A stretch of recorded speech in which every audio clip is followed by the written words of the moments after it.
ഉറങ്ങുന്നതിന് മുമ്പ് ചൊല്ലേണ്ട ധാരാളം പ്രാർത്ഥനകൾ ഹദീസിൽ കാണാൻ സാധിക്കും.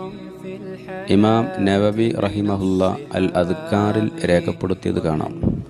മുത്തുനബി സല്ലല്ലാഹു അലൈഹി വസല്ലമ തങ്ങൾ പഠിപ്പിക്കുന്നു, ഉറങ്ങുന്നതിൻ്റെ മുമ്പ് വിരിപ്പുകൾ കുടയാൻ വേണ്ടി ശ്രദ്ധിക്കണം.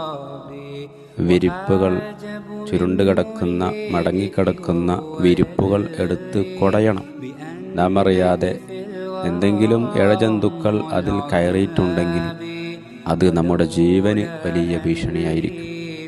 അതുകൊണ്ട് തന്നെ വിരിപ്പുകൾ കുടഞ്ഞ് ശേഷം ബിസ്മിക റബ്ബി വളഅ്തു ജംബി വബിക അർഫഉഹു ഇൻ അംസക്ത നഫ്സി ഫർഹംഹാ വ ഇൻ അർസൽതഹാ ഫഹ്ഫൽഹാ ബിമാ തഹ്ഫളു ബിഹി ഇബാദക സ്വാലിഹീൻ.